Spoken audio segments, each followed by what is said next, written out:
இயற்கை வேளாண்மையில் விளைவிக்கப்பட்ட பாரம்பரிய சிறுதானிய உணவுகளை சமைத்து காட்சிப்படுத்திய மகாராணி மில்லட் சமையல் போட்டி சென்னை கலைவாணர் அரங்கத்தில் நடைபெற்றது. தினமலர் நாளிதழ் என்ற நிறுவனமும் ஆசிர்வாத் மில்லட் என்ற நிறுவனமும் இணைந்து நடத்திய இந்த மில்லட் மகாராணி சமையல் போட்டியில் 500க்கும் மேற்பட்ட பெண்கள் கலந்து கொண்டு 500 வகையான பாரம்பரிய அதாவது சிறுதானிய உணவுகளை தயாரித்து காட்சிப்படுத்தியது காண்போரை வியப்பில் ஆழ்த்தியது. இந்த மகாராணி மில்லட் சமையல் போட்டியில் 500க்கும் மேற்பட்ட பெண்கள் கலந்து கொண்டு 500 வகையான இயற்கை வேளாண்மையில் விளைவிக்கப்பட்ட பாரம்பரிய சிறுதானிய உணவுகளை காட்சிப்படுத்தியது குறித்து ஜெம் டிவி உழவும் உணவும் என்ற வேளாண்மை நிகழ்ச்சியில் விரிவாக பார்க்கலாம்.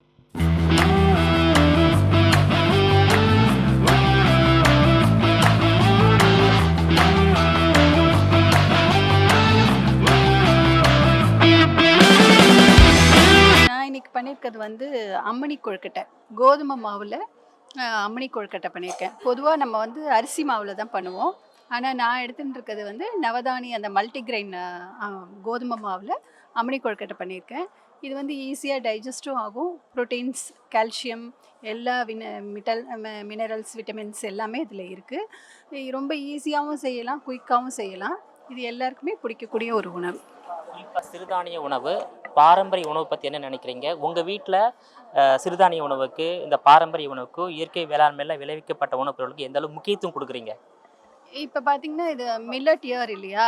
நம்ம கவர்மெண்ட்டும் சரி, நம்ம யுனைடெட் நேஷன்ஸும் இதை தான் இம்பார்ட்டன்ஸ் கொடுத்துருக்காங்க. இதுக்கு முன்னாடி நம்ம பார்த்தோன்னா நார்மலாக அரிசி, அதாவது அரிசி வகை உணவுகள் தான் ரொம்ப அதிகமாக எடுத்துகிட்டு இருந்தோம். இப்போ எல்லாருமே ஒரு நல்ல அவேர்னஸ் இருக்குது. மில்லட்ஸ் ரொம்ப யூஸ்ஃபுல்லாக இருக்குது, ஹெல்த்தியாக இருக்குது அப்படின்னு எல்லாருக்குமே ஒரு நல்ல அவேர்னஸ் இருக்குது. ஸோ இப்போ எல்லாருமே யூஸ் பண்ணுறோம். டெய்லி பேசிஸ்லேயே இதை யூஸ் பண்ணலாம். ஏன்னா அதில் அவ்வளோ நியூட்ரிஷன் வேல்யூஸ் இருக்குது. ரொம்ப ஈஸியாகவும் நம்ம பண்ணலாம். குழந்தைகளுக்கு கூட நம்ம லஞ்ச் பாக்ஸ்க்கு வச்சு கொடுக்கறது, ஆஃபீஸ் கோயர்ஸ்க்குலாம் இது ரொம்ப ரொம்ப ஈஸியாகவும் இருக்கும். ப்ரிப்பேர் பண்ணவும் ரொம்ப யூஸ்ஃபுல்லாகவும் ஹெல்த்தியாகவும் இருக்கும். இந்த டயபெட்டிக் ப்ராப்ளம்ஸு, பிபி ப்ராப்ளம்ஸ் அதெல்லாம் இருக்குது இப்போ நிறைய பேருக்கு. யங்ஸ்டர்ஸ்லாம் ரொம்ப கஷ்டப்படுறாங்க. ஸோ அவங்களுக்குலாம் இது ஒரு நல்ல ஒரு ஹெல்த்தி ஃபுட் மில்லட் தான். இதில் என்னென்னா, சிறுதானிய உணவு நம்ம பண்டைய தமிழர்கள் உணவில் ரொம்ப முக்கியத்துவம் வாய்ந்ததாக இருந்தது அப்படின்னு நம்ம நிறைய இலக்கியங்கள், பழைய கதைகள் எல்லாம் பார்த்தா இருக்கும். இப்போ இந்த ஃபாஸ்ட் ஃபுட், அப்புறம் இந்த வெஸ்டர்னைசேஷனால் கொஞ்சம் மாறுபட்டு நம்ம உணவு வகைகள்லாம் கொஞ்சம் மாறி போயிடுது. ஸோ இப்போ இந்த மாதிரி காம்படிஷன்ஸ்லாம் வைக்கிறதுனால என்ன புதுசாக பண்ணலாம், என்ன மாதிரி இதெல்லாம் பண்ணலாம், அதுவும் சத்தா எப்படி பண்ணலாம் அப்படின்னு நம்மளுக்கு யோசிக்க தோன்றது. அதனால என்ன ஆகுதுன்னா, நம்ம புதுசாக செய்ய முனைகிறோம். So it is a great initiative in bringing up millet recipes in our homes.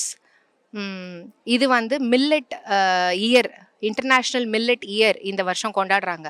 அதனால் இந்த மாதிரி ஒரு காம்படிஷன்ஸ்லாம் வச்சு நம்மளை என்கரேஜ் பண்ணி, மோட்டிவேட் பண்ணி நிறைய டிஷ்ஷஸ் நம்மளை பண்ண வச்சு, ஸோ இதுவும் என்ன ஆகுதுன்னா நம்மளோட டே டு டே லிவிங்கில் இந்த மில்லட்ஸ் இன்க்ளூட் ஆகுது. So that's a good initiative. உணவு திருவிழாவில் இதான் முறை கலந்துட்டீங்களா? இதுக்கு முன்னாடி நிறைய முறை கலந்துட்டீங்களா? இல்லை சார், இதுதான் முதல் தடவை, first time. So we all are feeling very excited, joyful, and we are looking forward to meet our judges and participate in it.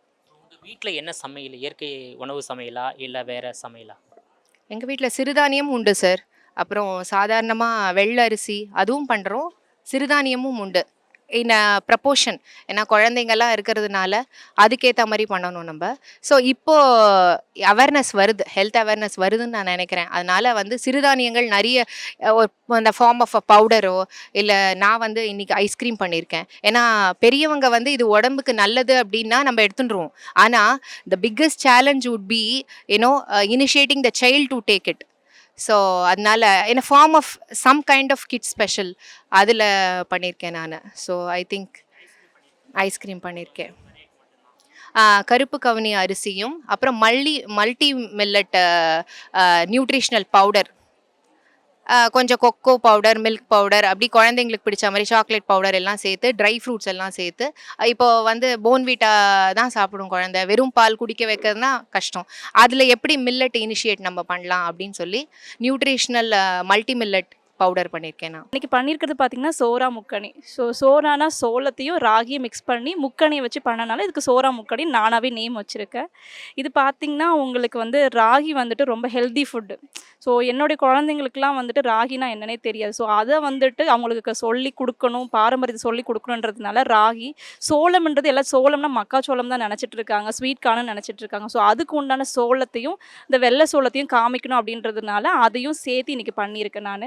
அவங்க பார்த்தீங்கன்னா இப்போ எனக்கு வந்து சின்ன சின்ன குழந்தைங்க, இப்போ அவங்க லைக் பண்ணுறதுலாம் பார்த்தீங்கன்னா மேகி கொடுக்க முடியுமாம்மா, அதை கொடுக்க முடியுமா, இல்லை வந்துட்டு சாலட் பண்ணி தரீங்களா, இல்லை சாண்ட்விச் பண்ணி தரீங்களான்னு கேட்பாங்க. ஸோ அதை வச்சு நம்ம என்ன பண்ண முடியும், அவங்க கேட்குற ஐட்டத்தை நம்ம கொடுக்கணும், ஆனால் அது நல்ல ஆரோக்கியமான உணவை வச்சு கொடுக்கணும் அப்படின்னு நினச்சேன்.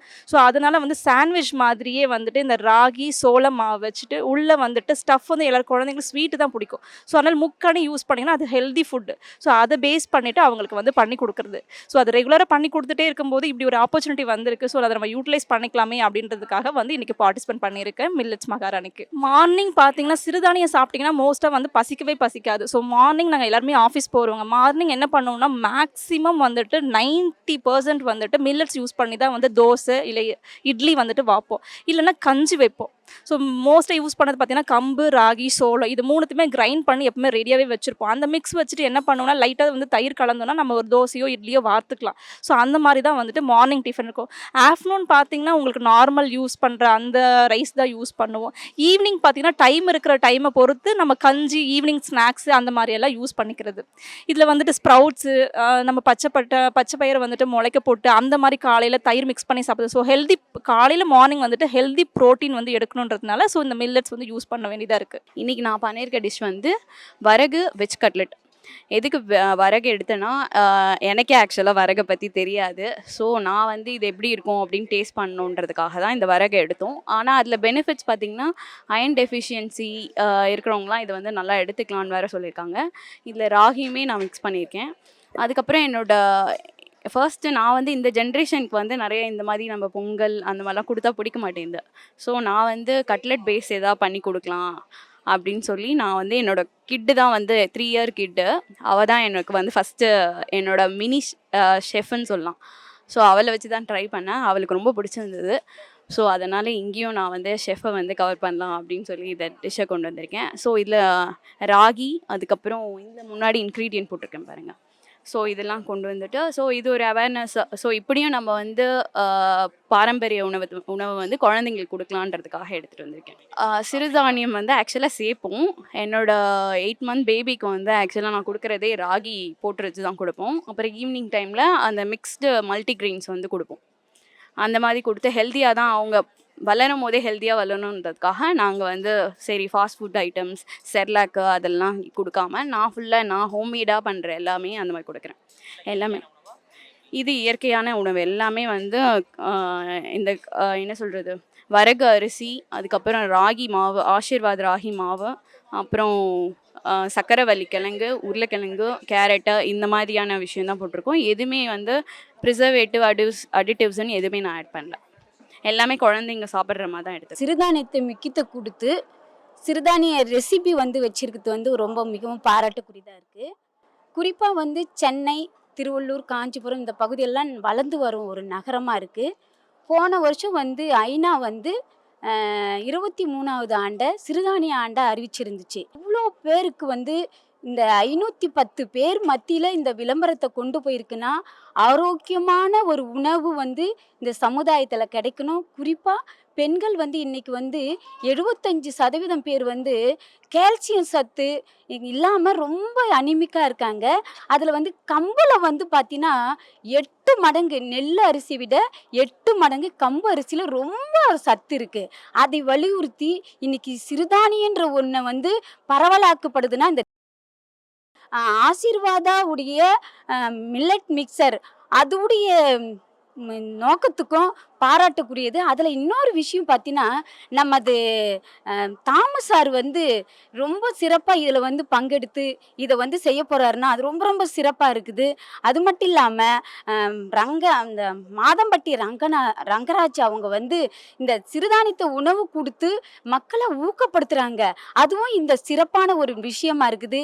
இன்னைக்கு கம்பு, கேழ்வரகு, திணை, சாமை, குதிரவாளி, பனிவரகு, காடக்கண்ணி இப்படி பல்வேறு வகையான பாரம்பரிய உணவுகள் மறைஞ்சு போயிருந்ததை மீண்டும் கொண்டு வந்து கொடுத்துருக்குன்னா அது ஒரு மிகப்பெரிய ஒரு சிறப்பாக நான் பாராட்டுறேன். இன்னும் நிறைய பேருக்கு தமிழ்நாட்டில் இந்திய அளவில் இந்த சிறுதானியம் வலுவான ஒரு சிறுதானியமாக, அதுவும் காலநிலைக்கு ஏற்றமாறு இந்த வெயில் காலத்தில் நாங்கள் இந்த சிறுதானியம் சாப்பிடும்போது நம்முடைய உடல் ஆரோக்கியம் பெறும். நம்முடைய உடல் ஆரோக்கியத்துக்கு மிகவும் சிறந்தது எதுனா நம்ம முன்னோர்கள் சாப்பிட்ட இந்த சிறுதானிய உணவுகள் தான். அந்த சிறுதானிய உணவுகளில் நாங்கள் இப்போ சமைச்சிட்டு வந்துக்குதுன்னு பார்த்தீங்கன்னாக்கா, இன்னைக்கு பனை ஓலையில ஒரு கொழுக்கட்டை, பூவரசம் இலையில ஒரு கொழுக்கட்டை. இந்த பூவரசம் இலை மருத்துவ குணம் படைச்சதுனால அதை நம்ம சாப்பிடும்போது நமக்கு இயற்கையிலேயே இந்த மருத்துவ குணம் நம்ம உடம்புக்கு தேவையான மினரல் சக்தி எல்லாம் கிடைக்குது. அது மட்டும் இல்லாம பனை ஓலை அந்த காலத்துல பாரம்பரியமா செஞ்சுட்டு இருந்த பனை ஓலையில நுங்கு இன்னைக்கு குளிர்காலத்துல தேவையானதா இருக்குது. அதனால பனை ஓலையில இந்த சிறுதானியத்துல செஞ்சு சாப்பிட்டா மக்களுக்கும் போய் தெரியும்ன்றதுதான் இந்த தினமலர் போட்டியில நான் கலந்துக்கலான்னு வந்திருக்கிறேன் சார். ஸோ நான் இன்னைக்கு மில்லட் மகாராணி கான்டெஸ்ட் இந்த மாதிரி அனௌன்ஸ் பண்ணதுக்கப்புறமா சரி பார்ட்டிசிபேட் பண்ணலாம் அப்படின்னு சொல்லிட்டு நான் இன்னைக்கு என்ன ப்ரெசென்ட் பண்ணுறேன்னா ஸ்வீட் தான் இது மால்புவா வித் ரப்டி. ஸோ மால்புவாங்கிறது பார்த்தீங்கன்னா north side which is Odisha, அதுக்கப்புறம் இந்த பங்களாதேஷ், வங்கதேசம்லாம் இருக்கு இல்லையா, ஸோ அங்கே பேஸ்டாக பண்ணுற ஸ்வீட் இதில் என்ன யூஸ் பண்ணுவாங்கன்னா யூஸ்வலாக மைதாவும் அரிசி மாவும் யூஸ் பண்ணுவாங்க அந்த பேட்டிஸ்க்கு. ஸோ இதை நான் என்ன பண்ணியிருக்கேன் அப்படின்னா மைதாக்கு பதிலாக கருப்பு கவுனி அரிசி நம்மளோட சிறுதானியத்தை இதில் இன்கார்பரேட் பண்ணியிருக்கேன். ஸோ பண்ணி இந்த பேட்டிஸ் நான் ரெடி பண்ணியிருக்கேன். அதுக்கப்புறம் இந்த ரப்டிக்கு நார்மலான பால் யூஸ் பண்ணுவாங்க. ஸோ நான் அந்த பால் கூடவே இந்த வெள்ளைச்சோளம் ஊற வச்சு அரைச்சு அந்த பாலையும் மிக்ஸ் பண்ணி ரப்டிக்கு ரெடி பண்ணியிருக்கேன். ஸோ நம்ம நார்மலாக மைதா இந்த மாதிரியான ஸ்வீட்ஸ் கொடுக்கறதுக்கு பதிலாக இது மாதிரி சிறுதானியத்தை அது உள்ள மிக்ஸ் பண்ணி கொடுக்கும்போது குழந்தைங்களுக்கும் நார்மல் டெய்லி மித்த ஸ்வீட்ஸ் சாப்பிட்றதுக்கு இந்த மாதிரி ஸ்வீட்ஸ் கொடுத்தா அவங்க விரும்பியும் சாப்பிடுவாங்க. ஸோ அந்த மாதிரி தான் இதை நான் ரெடி பண்ணியிருக்கேன். இன்றைக்கி இதை ப்ரெசென்ட் பண்ணுறேன். ஓகே, இப்போ எங்கள் வீட்டில் பார்த்தீங்கன்னா இப்போ நான் சின்ன பிள்ளர்லாம் இருக்கும்போது எங்கள் அம்மா கஞ்சி மாவு தான் ரெடி பண்ணி கொடுப்பாங்க. இந்த மாதிரி ராகி, வெள்ளைச்சோளம், கம்பு, அது இல்லாமல் முந்திரி, அதுக்கப்புறம் உடச்சக்கடலை, வேர்க்கடலை இதெல்லாம் போட்டு ஒரு கஞ்சி மாவு தான் ரெடி பண்ணி வச்சுருப்பாங்க. மித்தபடி தனியாக சாப்பாடு மாதிரிலாம் சிறுதானியத்தை அப்போ நாங்கள் சாப்பிட்டதில்ல. கஞ்சி மாவு இருக்கும். ஸோ இப்போ நாங்கள் இப்போ எங்கள் குழந்தைங்களுக்கு நாங்கள் என்ன பண்ணுறோம் அப்படின்னா மில்லட்ஸை ரொம்ப இன்ட்ரடியூஸ் பண்ணணும்னு நினைக்கிறோம். ஏன்னா அதில் நிறைய சத்து இருக்குது அப்படிங்கிறதுனால நாங்கள் மில்லட்ஸை ரொம்ப இன்ட்ரடியூஸ் பண்ணுறோம். இப்போ என்னோட பையன் 4 வயசு ஆகுது. ஸோ அவனுக்கு மோஸ்ட்லி வீக்லி பார்த்தீங்கன்னா ஒரு 4 நாளாச்சு சிறுதானியத்தை கொண்டு வந்துருவோம். மார்னிங் தான் மோஸ்ட்டாக இருக்கும். ஸோ 2 நாளாச்சு கூல் இருக்கும். சிறுதானியத்தை மாவாகவே அரைச்சி வச்சுருக்கோம். எல்லாமே இந்த மாதிரி வாங்கி மாவாக அரைச்சி வச்சுருக்கோம் எல்லாமே. ஸோ அதை கூலாக கொடுப்போம். அது இல்லாமல் இந்த பச்சை பயிறு இல்லை தனித்தனியாக ஏதாவது அரைச்சி மிக்சியில் அரைச்சி குழந்தைங்களுக்கு ஏதாவது ஸ்நாக்ஸ் மாதிரி குடி தோசை மாதிரி ஊற்றி கொடுக்கறது அந்த மாதிரி பண்ணுவோம். மார்னிங்கில் ராகி இட்லி இல்லை கருப்பு கவுனி அரிசி இட்லி, அதேமாதிரி மாப்பிள்ளை சம்பா அரிசி ரொம்ப நல்லது பசங்களுக்கு பொறுத்தவரைக்கும். இரும்பு சத்து நிறையா இருக்குது. அது இதுலேயும் பார்த்தீங்கன்னா நிறையா இரும்பு சத்தும் ப்ரோட்டீன் நிறையா இருக்குது வெள்ளைச்சோளத்தில். ஸோ இந்த மாதிரி தோசை அந்த மாதிரி ஊற்றி கொடுக்கலாம். இல்லை இந்த மாதிரி ஸ்வீட்ஸ் மாதிரி எதாவது பண்ணலாம். கொழுக்கட்டை இந்த மாதிரியானதெல்லாம் நிறைய சிறுதானியத்தில் பண்ணலாம். ஸோ வீக்லி ஒரு 4 days or 5 days கண்டிப்பாக சிறுதானியமானது மார்னிங் டைமில் இருக்கும் கண்டிப்பாக வீட்டில். ஆமாம், வீட்டில் இல்லைனா ஈவினிங் டைமில் ஸ்நாக்ஸ் லைக் மார்னிங் பண்ண முடியலன்னா ஈவினிங் ஸ்நாக்ஸில் இருக்கும். ஏன்னா கூழுங்கிறத நம்ம கரைச்சி வச்சிட்டோன்னா போகிறோம். நைட் பண்ணி வச்சிட்டோன்னா நம்ம 2 நாளைக்கு அதை தயிர் ஊற்றி வெங்காயம்லாம் போட்டு யூஸ் பண்ணிக்கலாம். அதேமாதிரி மாவு ரெடி பண்ணிவிட்டு நம்ம இட்லி தோசை அப்படிங்கிறத ப்ரிப்பேர் பண்ணிக்கலாம். ஸோ இது முன்னாடி நம்ம ப்ரிப்பேர் பண்ணி வச்சுட்டோம்னா மிக்ஸ் மாதிரி வச்சுட்டோம்னா நம்ம ஈஸியாக ரெடி பண்ணிக்கலாம். வீட்டில் செய்வேன், எல்லாருக்குமே பிடிக்கும். ஸ்வீட்ஸ் எதுனாலுமே எல்லாருமே செய்வேன், நல்லா பிடிக்கும். ஸோ அதனால் இங்கே சரி நம்ம போவோம் அப்படின்னு ஒரு இதில் வந்திருக்கேன். இங்கே பார்ட்டிசிபேட் பண்ணலாம் அப்படின்னு சொல்லிட்டு. ஓகேங்க, தேங்க்யூ. சூப்பி மில்லட் பால்ஸ் இப்போ இருக்கிற பசங்களுக்கு எல்லாத்துலேயுமே இந்த சூப் டேஸ்ட்டு பிடிச்சிருக்கு. அவங்களுக்கு ஃப்ளேவர்டாக வேண்டியிருக்கு. மில்லட்ஸை ஃப்ளேவர்டாக மாற்றி கொடுத்தோன்னு சொன்னோன்னா மில்லட்ஸும் பொனியாகுது. அதனால நான் இதை மாதிரி பண்ணியிருக்கேன். இதில் கொழுக்கட்டை, நீர் கொழுக்கட்டை, கஞ்சி கொழுக்கட்டை சொல்லுவோம் அந்த காலத்துலலாம். அந்த கஞ்சி கொழுக்கட்டையை அந்த கஞ்சியில் பால்ஸ் மாதிரி பண்ணி வேக வச்சு இதில் ஹாஃப் பாயில் பண்ணிவிட்டு மீதி இந்த கஞ்சிலேயே பாயில் ஆகிற மாதிரி பண்ணியிருக்கோம். அண்டு சூப்பு பண்ணுற போது நம்ம போடுற அதே இன்க்ரீடியன்ட்ஸ் எல்லாம் போட்டு இது வரகு, குதிரைவாலி, சாமை இது 3ஆத்தால் தான் பண்ணியிருக்கு. அதனால் பெரியவங்களுக்கு வெயிட் குறையிறதுக்கு கெயின் ஆகும். அண்ட் சின்னவங்களுக்கு வைட்டமின்ஸ் ஜாஸ்தி கிடைக்கும் குதிரைவாலிலேருந்து. டேஸ்ட் ஃப்ளேவர்டாக இருக்கிறதுனால அவங்க மிச்சமே வைக்க மாட்டாங்க. கண்டிப்பாக தே வில் ஹேவ் இட். வீட்டில் அடிக்கடி இப்போ கூட முந்தனத்துக்கு கூட இடியாப்பம் பண்ணினேன். நான் வரகுல தான் பண்ணினேன். ஸோ வெரி ஆஃபன் எங்கள் வீட்டில் மாதத்துக்கு ஹாஃப் தான் அரிசி வாங்குவேன், ஹாஃப் மில்லட்ஸ் தான் வாங்குவேன். மில்லட்ஸில் குலாப் ஜாமுன் பண்ணி திருப்புகழ் பஜன்ஸ்க்கு எல்லாருக்கும் நான் டப்பாவில் போட்டு கொடுத்தேன். ஸோ மேக்ஸிமம் மில்லட்ஸை யூஸ் பண்ணுறதுனால லைட் வெயிட்டாக இருக்கும். நானும் எங்கள் ஹஸ்பண்டும் we are 60 and 70 பட் அவர் weight is just the weight of the age. 60 வயசு 60 கிலோ, 70 வயசு 70 கிலோ, அதுக்கு மேலே ஏறாமல் நாங்கள் இருக்கிறதுக்கு காரணம் மில்லட்ஸ். நான் பண்ணியிருக்கிறது வந்து குதிரைவாலி கட்லெட். ப்ரொசீஜர் சொல்லவா? ஃபஸ்ட்டு வந்து குதிரைவாலி வந்து ஒரு 5 to 6 மினிட்ஸ் வந்து வேக வச்சுக்கணும். சுடு தண்ணி நல்லா தண்ணி பாயில் ஆனதுக்கப்புறம் அதில் போட்டுட்டு நம்ம ஒரு கப் எடுத்தோன்னா அதே குவான்டிட்டி 1 கப் வாட்டர் போய் ஆட் பண்ணிவிட்டு நமக்கு பாயில் பண்ணும். அதோட பாயிலிங் மினிட்ஸ் வந்து 6 மினிட்ஸ் தான், அதுக்கு மேலே வேண்டாம். ப்ளஸ் வந்து நான் சிக்பி எடுத்துக்கிட்டேன், கொஞ்சம் வெள்ளை கொண்ட கடலை, அதுவும் வேக வச்சு எடுத்துகிட்டு கிரைண்ட் பண்ணிட்டேன் சிக்பியை. அப்புறமா ரைஸ் வெந்ததுக்கப்புறம், அதாவது குதிரைவாலி அரிசி அது வெந்ததுக்கப்புறம் அதோட இதை ஆட் பண்ணிவிட்டு அதுக்கப்புறம் தேவையான வெஜிடபிள்ஸ் நம்ம என்ன வெஜிடபிள் வேணாலும் ஆட் பண்ணிக்கலாம். நான் கேப்சிகம், கேரட், பீன்ஸு, அப்புறமா Lime juice just 1 table spoon தான் ஆட் பண்ணிக்கிட்டேன். அதை ஆட் பண்ணதுக்கப்புறமா இஞ்சி பூண்டு பேஸ்ட் கொஞ்சம், அது ஒரு 1/2 டீஸ்பூன் இருந்தால் போதும். அதுக்கப்புறமா நமக்கு தேவையான மசாலாஸ், அது நம்ம வேணும்னா சாட் மசாலா ஆட் பண்ணிக்கலாம், இல்லை coriander masala, red chilli powder இதெல்லாம் ஆட் பண்ணிவிட்டு நல்லா மிக்ஸ் பண்ணணும். அது வந்து எப்படின்னா கட்லெட் நமக்கு ஷேப் கொடுக்குற அளவுக்கு மிக்ஸ் பண்ணிவிட்டு அதுக்கப்புறமா கட்லெட் ஷேப் பண்ணிட்டு, நான் இதில் மைதா யூஸ் பண்ணல, கார்ன்ஃப்ளவர் எடுத்துக்கிட்டேன். கார்ன்ஃப்ளவர் எடுத்து அதை டிப் பண்ணிவிட்டு பிரெட் க்ரம்ஸ் மேலே கோட் பண்ணிவிட்டு நான் பாயில் பண்ணி எடுத்தாச்சு, அவ்வளோதான். அது ஆக்சுவலி மில்லட்ஸ் பற்றின அவேர்னஸ் இப்போ நிறைய வந்துட்டு தான் இருக்குது. என்னன்னா இதை பற்றி இன்னும் அந்த அளவுக்கு ஏன் போகலைன்னா, இப்போ நிறைய பேர் ரெடி டு ஈட் அந்த மாதிரி தானே சொல்லிட்டு இருக்காங்க. ஸோ இது டைம் எடுக்கும், இல்லை ஒரு வேளை இதோட ப்ரொசீஜர் தெரியாமல் இருக்கலாம், இல்லை இதை பற்றி அந்த அளவுக்கு தெரியாமல் இருக்கலாம், அதனால அது போகாமல் இருக்காங்க. பட் மில்லட் வச்சு நம்மளால் எல்லாமே பண்ண முடியும். மில்லட் நம்ம நார்மலாக எடுத்துக்கிற ரைஸை மாற்றிட்டு மில்லட் ரைஸ் யூஸ் பண்ணிக்கலாம், இல்லை அதில் நம்ம சாம்பார் சாதம் பண்ணுறதா இருக்கட்டும், இல்லை பொங்கல் பண்ணுறதா இருக்கட்டும். ஸோ நார்மல் இதை மாற்றிட்டு மில்லட்டை கூட நம்ம அப்படியே யூஸ் பண்ணிக்கலாம். ஸோ அது அந்தளவுக்கு டேஸ்ட் டிஃப்ரென்ஸ் வராது, அது நம்ம குக் பண்ணுற மெத்தட் பொறுத்து தான் வரும். ஆக்சுவலி எனக்கு அந்தளவுக்கு ஃபஸ்ட்டு அதை பற்றி தெரியாது. நான் காலேஜ் படிக்க ஆரம்பிச்சிருந்தேன். நான் நியூட்ரிஷன் படிச்சுட்டு இருக்கேன். அது படிக்க தான் நார்மல் இதை விட நமக்கு மில்லட்டில் எவ்வளோ இது இருக்கா அப்படிங்கிறத நான் தெரிய ஆரம்பித்தேன். அதில் இன்ட்ரெஸ்ட் வந்து தான் நான் மில்லட்லாம் குக் பண்ண ஆரம்பித்தேன். நியூட்ரிஷன், எம்எஸ்சி நியூட்ரிஷன் படிச்சுட்டு இருக்கேன், ஃபுட் சயின்ஸ் அண்ட் நியூட்ரிஷன். ஆமாம், எஸ், அதுதான். அப்போ இந்த மாதிரி குக்கிங் காம்படிஷனில் நான் ஃபர்ஸ்ட் டைம் அதுதான். ஆமாம், ஒரு யூஸ்வலாக மத்தியானம் வந்து நார்மல் ரைஸாக கொடுத்துருவோம். இது மார்னிங் இந்த தோசை இட்லிக்கு பதிலாக ராகியில் வந்து நாங்கள் தோசை பண்ணுறது, அந்த மாதிரி ராகியில் இந்த இதுலேயே வந்துட்டு ஸ்வீட்ஸ் மாதிரி செஞ்சு சாப்பிட்றோம். இந்த மாதிரி சின்ன சின்ன அல்ட்ரேஷன்ஸ் இப்போ கொண்டு வந்துட்டுருக்கோம் நாங்கள் வீட்டில். இன்றைக்கி மெயினாக வந்துட்டு இந்த மில்லட் மகாராணின்றது வந்துட்டு இப்போ மில்லட்ஸ் வந்துட்டு எல்லாருக்குமே வந்து ரொம்ப அதாவது ஹெல்தி கூட வந்துட்டு பசங்களாம் நிறைய பேர் வந்து சாப்பிட மாட்டேன்றாங்க. ஸோ அவங்களுக்கு வந்துட்டு நம்ம ரொம்ப இன்னோவேட்டிவாக ஏதாவது செஞ்சு கொடுத்தோன்னா அது ரொம்ப வந்து விரும்பியும் சாப்பிடுவாங்க, நல்லாவும் வந்துட்டு இருக்கும், அவங்களுக்கு ஹெல்த்தியாகவும் இருக்கும். இதில் வந்துட்டு பெனிஃபிட்ஸ் பார்த்திங்கன்னா மில்லட் யூஸ் பண்ணி வந்துட்டு அதில் நிறைய வந்துட்டு இரும்பு சத்து, ப்ரோட்டீன், புரதச்சத்து, அப்புறம் வந்துட்டு ஃபைபர், அந்த மாதிரி நிறைய இருக்கிறதுனால வந்துட்டு அவங்களோட மூளை வளர்ச்சிக்கு, அப்புறம் கால்சியம் கிடைக்கும் அவங்களுக்கு, மெக்னீஷியம், அந்த மாதிரி வந்து நிறைய வந்துட்டு பயனுள்ள இது வந்துட்டு மில்லட்லேயும் இருக்குது. அதே மாதிரி ட்ரெடிஷ்னல் ஃபுட்ஸ்லையுமே பார்த்திங்கன்னா நம்ம வந்துட்டு ரொம்பவே மறந்துட்டோம் இப்போல்லாம். எல்லாம் வந்துட்டு ஒவ்வொரு ஸ்ட்ரீட்லேயுமே நிறைய வந்துட்டு ஃபாஸ்ட் ஃபுட்லாம் இருக்குது. ஸோ அதெல்லாம் வந்துட்டு அவாய்ட் பண்ணிவிட்டு இந்த மாதிரி வந்துட்டு மில்லட்ஸ் யூஸ் பண்ணிவிட்டு ட்ரெடிஷ்னல் ஃபுட்ஸ் எல்லாமே வந்துட்டு நம்ம இனிமேலும் வந்துட்டு சாப்பிட்ணும். சாப்பிட்டா தான் வந்துட்டு வரப்போகிற ஜென்ரேஷன் அட்லீஸ்ட் வந்து கொஞ்சமாவது ஹெல்த்தியாக இருப்பாங்க. ஏன்னா நம்ம பாட்டிலாம் வந்துட்டு பார்த்திங்கன்னா வந்துட்டு ரொம்ப ஹெல்த்தியாக ஒரு 80 இயர்ஸ் 90 இயர்ஸ், இப்போ என் பாட்டியே பார்த்தீங்கன்னா 99 இயர்ஸ் வந்துட்டு இருந்தாங்க உயிரோட. அவங்க வந்துட்டு இறக்கும் போது கூட வந்துட்டு அவங்களுக்கு வந்து சுகரோ பிபியோ எதுவுமே கிடையாது. ஆனால் இப்போ பார்த்தீங்கன்னா வந்து 35 இயர்ஸில் இருக்கவங்களே வந்துட்டு ரொம்ப பிபி வந்துடுது, சுகர் வந்துடுது, திடீர்னு ஹார்ட் அட்டாக் வந்துடுதுன்னு சொல்லிட்டு இறந்துடுறாங்க நிறைய பேர். ஸோ அந்த மாதிரி ஸ்லோவாக வந்து நம்ம இதுவுமே வந்துட்டு இப்போ குழந்தைங்க, இப்போ எனக்கு பார்த்தீங்கன்னா வந்துட்டு 8th ஸ்டாண்டர்ட் படிக்கிற பொண்ணு இருக்குது, 2nd ஸ்டாண்டர்ட் படிக்கிற பையன் இருக்காங்க. அவங்களுமே வந்துட்டு ஸ்ட்ரீட் ஃபுட் தான் ரொம்ப விரும்பி சாப்பிட்ற, பர்கர், பீஸா, இல்லைன்னா பிரியாணி இந்த மாதிரி தான் சாப்பிட்றாங்க. அவங்களுக்கு வந்துட்டு இந்த மாதிரி இன்னோவேட்டிவாக நம்ம செஞ்சு கொடுத்தோன்னா விரும்பியும் சாப்பிடுவாங்க, அதே மாதிரி அவங்களுக்கு வந்து ஹெல்த்தியாகவும் இருப்பாங்க. மகாராணி மில்லட் சமையல் போட்டியில் நீங்கள் என்ன செய்திருக்கீங்க? நான் செஞ்சது வந்துட்டு பேர்ட்ஸ் நெஸ்ட், குருவி கூடு யூஸிங் ஃபாக்ஸ்டெயில் மில்லட், அதாவது திணை அரிசி வச்சு வந்துட்டு நான் வந்து குருவி கூடு செஞ்சுருக்கேன்.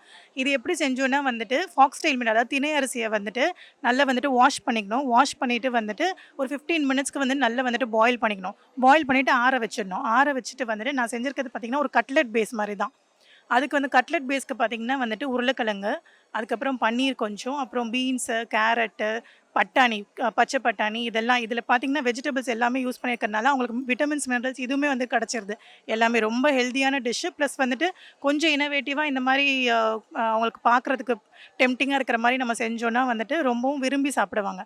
இது எல்லாமே வந்துட்டு கட்லெட் பேஸ், அந்த ஃபாக்ஸ்டெயில் மில்லட் சொன்னேன் பார்த்திங்களா, அதோடு வந்துட்டு இந்த வெஜிடபிள் மில்லட் எல்லாத்தையுமே வந்துட்டு ஆட் பண்ணிவிட்டு அதுக்கப்புறம் வந்துட்டு ஒரு கிண்ணம் மாதிரி செஞ்சுட்டு வந்துட்டு அதை வந்துட்டு நல்லா வந்துட்டு ஃப்ரை பண்ணி அதோட வந்துட்டு இந்தியன் ஸ்பைசஸ் எல்லாமே நான் ஆட் பண்ணியிருக்கேன். அதாவது வந்துட்டு கரம் மசாலா கொஞ்சம், நம்ம சில்லி பவுடர், அப்புறம் வந்துட்டு பெப்பர் தூள், இது எல்லாமே கூட வந்து இந்தியன் ஸ்பைசஸ் எல்லாமே ஆட் பண்ணி, சால்ட்டு முக்கியமாக இது எல்லாமே ஆட் பண்ணிவிட்டு வந்துட்டு நல்ல ஷாலோ ஃப்ரையும் பண்ணலாம், டீப் ஃப்ரையும் பண்ணலாம். நான் இன்றைக்கி பண்ணியிருக்கிறது வந்துட்டு டீப் ஃப்ரை. இப்போ இது பண்ணிவிட்டு நல்லா வேக வச்சு அந்த வறுத்து எடுத்துகிட்டு வந்துட்டு இந்த ஒரு ஸ்லரி மாதிரி ஒன்று ப்ரிப்பேர் பண்ணுவோம். அதில் வந்துட்டு மைதா, ஆல் பர்பஸ் ஃப்ளாரு, கொஞ்சம் வந்துட்டு கார்ன்ஃப்ளவர், கொஞ்சமாக ஒரு பிஞ்ச் ஆஃப் சால்ட்டு, இது போட்டு பெப்பர் தூள், இது எல்லாமே வந்துட்டு மிக்ஸ் பண்ணிவிட்டு ஒரு பேட்டர் மாதிரி தண்ணியாக வந்து கரைச்சி வச்சுக்கணும். அதில் வந்துட்டு இந்த கட்லெட்டை வந்துட்டு டிப் பண்ணிவிட்டு வந்துட்டு சேமியா, அதாவது அவுட்டர் பைண்டிங்க்கும் நான் என்ன பண்ணியிருக்கேன்னா ஃபாக்ஸ் ஸ்டைல் சேமியா, அதாவது திணை சேமியா, அதுதான் வந்துட்டு நம்ம நார்மலாக வந்துட்டு ரைஸ் சேமியா யூஸ் பண்ணுவாங்க, இல்லை ராகி சேமியாலாம் கேள்விப்பட்டிருக்கோம். அதே வந்து நம்ம மில்லட் சேமியாவே யூஸ் பண்ணால் இன்னும் பெனிஃபிட்ஸ் தருது நம்மளுக்கு. அதே வந்துட்டு இந்த சேமியாவும் வந்துட்டு பைண்ட் பண்ணி வறுத்து எடுத்துடணும். வறுத்து எடுத்து வச்சுட்டு இந்த உருளைக்கிழங்கு வேக வைக்கும் போதே நான் கொஞ்சமாக தனியாக எடுத்து வச்சுட்டு அதை வந்துட்டு ஒரு குட்டி குட்டி பால்ஸாக வந்துட்டு பண்ணிவிட்டு அது குருவி கூட்டில் இருக்கிற முட்டை மாதிரி அதை வந்து செஞ்சு வச்சுட்டேன். அவ்வளோதான். நான் வந்து இப்போது திணை அதிரசம் பண்ணேன். ஸோ ஜட்ஜஸ் வந்து செக் பண்ணி பார்த்துட்டு ஓகே பெஸ்ட் ஆஃப் லக்குன்னு சொல்லிட்டு போயிருக்காங்க. ஸோ இதுதான் அந்த டிஷ்ஷு. ஸோ ஆ ஆ அது ஆக்சுவலாக நான் இதுவரையும் இதான் ஃபஸ்ட் டைம் நான் மில்லட்லேயே நான் ட்ரை பண்ணுறேன். இதுக்கு முன்னாடி நான் ட்ரை பண்ணது இல்லை, சும்மா ராகி மட்டும் தான் ட்ரை பண்ணியிருக்கேன். ஸோ மில்லட்டில் வந்து இவ்வளோ வெரைட்டிஸ் இருக்குன்றதே நான் இந்த இதுக்கப்புறமா தான் நான் சாப்பிடணும்னு ஆசைப்பட்றேன் எல்லாத்தையுமே. நான் திணையில் வந்து நான் இப்போது அதிரசம் பண்ணினேன். ஸோ அதனால வந்து ஃபஸ்ட் டைம் நான் பண்ணதால என் பாப்பாவே வந்து நல்லா விரும்பி சாப்பிட்டான் அதை. ஸோ இதுக்கப்புறம் நான் நிறைய இந்த மாதிரி செஞ்சு சாப்பிடணுன்றது, நான் ஆரோக்கியமாக எல்லோரும் இருக்கோம். ஸோ அதனால நான் இன்னைக்கு டிஷ் வந்து கார பிஸ்கெட் பண்ணியிருக்கேன். நாங்கள் பெரியவங்க வீட்டில் வந்து வரகரிசி, இதில் குதிரைவாளி பொங்கல் இது எல்லாமே பண்ணி சாப்பிடுவோம். ஆனால் சின்ன பசங்க வந்து கொஞ்சம் அதை சாப்பிடன்னு சொல்லிட்டு யோசிப்பாங்க. ஸோ அவங்களுக்கு இன்னைக்கு காம்படிஷனுக்காக நம்ம இதை ட்ரை பண்ணுவோம் அப்படின்னு சொல்லிட்டு இந்த ஆஷீர்வாத் இதில் வரக்கூடிய இதில் எல்லாமே மிக்ஸ் ஆகிருக்கு. ராகி, சோளம், கம்பி, திணை எல்லாமே பியூராக இந்த மாவு மட்டுமே தான் எடுத்துட்டேன். இதில் வந்து வெறும் காரத்தூள், உப்பு, நெய், இதை மட்டும் பெருங்காயத்தூள் இதை போட்டு நான் ட்ரை பண்ணேன் ஃபஸ்ட் டைமாக. ஆக்சுவலாக இது ஜட்ஜுமே டேஸ்ட் பண்ணிவிட்டு ரொம்ப நல்லா இருக்குது. நான் 2 ட்ரை பண்ணியிருந்தேன் ஆக்சுவலாக, ஸ்வீட்டும் காரமும். ஸோ அவர் காரம் நல்லா இருக்குது அப்படின்னு சொல்லிட்டு போயிருக்காரு. ஸோ இது மாதிரி கார பிஸ்கெட்டாக நம்ம தரும்போது குழந்தைங்க ஆக்சுவலாக நல்லா விரும்பி சாப்பிடுவாங்க. அவங்களுக்கு இது ஹெல்த்தி ஃபுட்டாகவும் இருக்கும். ஓகே. இயற்கை உணவு கட்டாயம் நாங்கள் இவ்வளோ நாள் எடுத்துகிட்டு இருந்தோம். ஸோ சின்ன பசங்களுக்கு அவங்களுக்கு பிடிச்ச டேஸ்ட்டில் நம்ம கொண்டு போகும்போது ஆட்டோமேட்டிக்காக அவங்களும் இதை பழகி விரும்பி சாப்பிடுவாங்க. ஸோ அதான் நான் நினைக்கிறோம். கட்டாயம் நம்ம எடுத்துக்கணும் சார். இப்போ வரக்கூடிய ஹெல்த் இஷ்யூஸ்க்கு நம்ம பழையபடியும் எப்போவுமே நார்மலாக எடுத்துக்கக்கூடிய ரைஸில் செய்யக்கூடிய உணவை விட கட்டாயம் இது மாற்றாக இருக்குது. எல்லாருமே இதை ஃபாலோ பண்ணணும் அப்படிங்கிறது என்னோட விருப்பம். நமஸ்காரம், என்னோட பேர் பாலமீனாட்சி. நான் வந்து குழந்தைகளுக்காக தான் மெயினாக யோசித்தேன். நியூவாக இன்னோவேட்டிவாக பண்ணணும், ட்ரெண்டியாக பண்ணணும்னு சொல்லிட்டு. ஏன்னா இந்த கால கிட்ஸுக்கெல்லாம் டக்குன்னு சாப்பிட மாட்டாங்க. ஸோ நான் பண்ணியிருக்கிறது வந்து ராகி வெஜ் நட்ஸ் ரோல். இதை பீஸ் பண்ணி வச்சுருக்கிறது அவருக்கு கொடுக்கறதுக்காக வச்சுருக்கேன். இது வந்து 3 பீஸஸாக கொடுக்க முடியும். குழந்தைக்கு வந்து அப்படியே சாப்பிட்டுட்டு போயிட்டு இது பண்ண முடியும். கேம்ஸ் போகிறதுக்கு முன்னாடி பண்ண முடியும். இது வந்து ராகிங்கிறனால உங்களுக்கு வந்து கெட்டு போகாது. நீங்கள் மார்னிங் பண்ணிங்கன்னா கூட, இப்போ ஆக்சுவலி மார்னிங் பண்ணின்னு வந்தது, இப்போ மத்தியானம் நீங்கள் ஸ்கூலுக்கு டிஃபனுக்கு கொடுத்து விட முடியும். மற்ற இதுனா உங்களுக்கு வந்து கெட்டு போயிடும். ராகி வந்து கெட்டு போகாது. அதில் வந்து எல்லா இதுவும் அயர்ன் இருக்குது, எல்லாமே மினரல்ஸ் இருக்குது, எல்லாமே இருக்குது. It's a complete food. கிட்ஸுக்கு வந்து ரொம்ப பிடிக்கும் இந்த மாதிரி பண்ணாக்க, ரோல் பண்ணால். ஏன்னா வெஜிடபிள்ஸ் ஃபுல்லும் இருக்குது, வெஜிடபிள்ஸும் இருக்குது. நட்ஸில் வந்து ஆல்மண்டும் கேஷ்யூம் போட்டிருக்கேன். வெஜிடபிள்ஸில் வந்து கேரட்டு, கேப்சிகம்மு, பொட்டேட்டோ, ஆனியன் எல்லாமே நான் போட்டிருக்கேன். அந்த க்ரீன்ஸ் எல்லாமே, ஈவன் இது கருவேப்பிலை, கொத்தமல்லியெல்லாம் கூட குட்டியாக போட்டிருக்கேன். ஸோ அது வந்து தூக்கியே போட முடியாது. அப்படியே மிக்ஸ் ஆனதுனால லைட்டாக ஒரே ஒரு ட்ராப் நெய் விட்டுட்டு அதெல்லாம் வதக்கிட்டு பண்ணியிருக்கேன். என்னோட name doctor S Beulah Selvamani. நான் நேச்சுரோபதி டாக்டராக இருக்கேன். நான் இந்த காம்படிஷன் இதான் ஃபஸ்ட் டைம். நான் மில்லட்ஸ் பற்றி வந்து சரி நல்லா நிறைய எனக்கு தெரியும், ஆனாலும் எல்லாருக்கும் தெரியணும்னு சொல்லிட்டு திணை மைசூர் பாக் பண்ணேன். காம்படிஷன் நல்லா இருக்கு. இன்னும் எல்லாரும் மில்லட்ஸ் எடுத்துக்கிட்டாங்கன்னா எல்லாரும் ஆரோக்கியமாக இருப்பாங்க. நேச்சுரோபதி டாக்டர் இல்லையா? இன்றைய இளைஞர்கள் பொதுவாக இன்றைய மக்கள் வந்து காலை உணவா, மதிய உணவா, இரவு உணவா, எந்த உணவை எடுத்துக்கிட்டா உடல் ஆரோக்கியம் பெருகும்? அவங்களோட கண்டிஷன்ஸ் பொறுத்து இப்போ வந்து அவங்களோட செடன்டரி லைஃப் ஸ்டைலில் இருந்தாங்கன்னா இப்போ மார்னிங் எடுத்துக்கலாம். இல்லை அவங்களோட லைஃப் ஸ்டைல் வந்து வீட்டிலேயே ஹவுஸ் ஒய்ஃபாக இருக்காங்க அப்படின்னா ஈவினிங் இல்லை நைட் டைம் அந்த மாதிரி கூட அவங்க எடுத்து சாப்பிடலாம். அப்போ எடுக்கும்போது அவங்களுக்கு ஆரோக்கியமாக அதிகமாக இருக்கும். குறிப்பா வந்து இயற்கை உணவு, பாரம்பரிய உணவு, சிறுதானிய உணவு பத்திய உங்க புரிதல் என்ன? நீங்க இந்த மக்களுக்கு சொல்ல வேண்டிய கருத்து என்ன? அவங்க எப்பவுமே வந்து இப்போது பிரேக்ஃபாஸ்ட்டில் வந்து கண்டிப்பாக பிரேக்ஃபாஸ்ட் அந்த மாதிரி வந்து மில்லட்ஸ் எடுத்துக்கிட்டா ரொம்ப நல்லது. அந்த டைமில் போயிட்டு அவங்க ரைஸ் எடுத்துக்கிட்டாங்கன்னா வந்து அவங்களுக்கு அதிகமாக ஒபேசிட்டி, பிசிஓடி அந்த மாதிரிலாம் நிறைய ப்ராப்ளம்ஸ் வருது லேடிஸ்க்கு. அந்த மாதிரிலாம் தவிர்க்கலாம். அப்போ தான் ஆரோக்கியமாக வாழ முடியும். சென்னை போன்ற நகர மக்களுக்கு சிறு வயதிலேயே வந்து சுகர், பிபி போன்ற பல்வேறு நோய்கள் வருது இல்லையா? அதுக்கு என்ன காரணம்? தீர்வாக என்னவாக இருக்க முடியும்? அவங்களோட உணவு முறை மாற்றங்கள் தான். ஜங்க் ஃபுட்ஸ் எடுத்துக்கிறாங்க. அதுக்கப்புறம் வந்து கரெக்டான டைமில் சாப்பிட மாட்றாங்க. என்ன சாப்பிட்றதுன்னு தெரியாமல் எப்படி ப்ரிப்பேர் பண்ணணும்னு சொல்லிட்டு இல்லாமல் அப்படியே சாப்பிட்றாங்க. அந்த மாதிரி இல்லாமல் கரெக்டாக வந்து ராகி, திணை அந்த மாதிரி எடுத்து சாப்பிட்டோன்னா இன்னும் நல்லா ஆரோக்கியம் பெருகும். நேயர்களே, மீண்டும் இது போன்ற மற்றொரு வேளாண்மை நிகழ்ச்சியில் சந்திக்கும் வரை உங்களிடமிருந்து விடைபெறுவது நான் உங்கள் விஜயபாலன்.